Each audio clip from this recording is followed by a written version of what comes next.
Hi everyone, my name is Joe Abraham and welcome to my course, Planning, Deploying, and Configuring Splunk Enterprise Security. I'm currently a network security consultant and a Pluralsight author with courses in the IT operations and cybersecurity domains.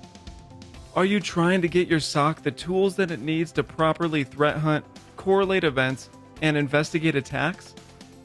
Do you want to design, plan for, and deploy Splunk Enterprise Security?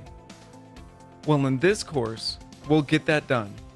I'll help you learn all about these aspects of Splunk Enterprise Security and how to configure it so that you can better your security posture, increase your efficiency, and investigate properly.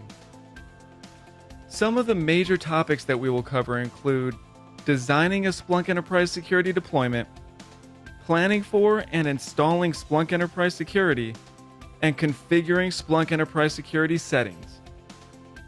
By the end of this course, you'll know all about the application's design recommendations and prerequisites, and you'll be able to jump in and start using it to check out your security posture. Before beginning this course, you should be familiar with basic IT terminology and have a desire to learn more about this security tool. Knowledge of machine data would help out as well.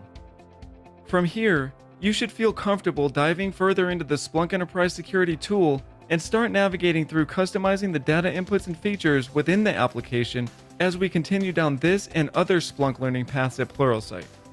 I hope you'll join me on this journey to learn more about the Splunk Enterprise Security application with the Planning, Deploying, and Configuring Splunk Enterprise Security course at Pluralsight.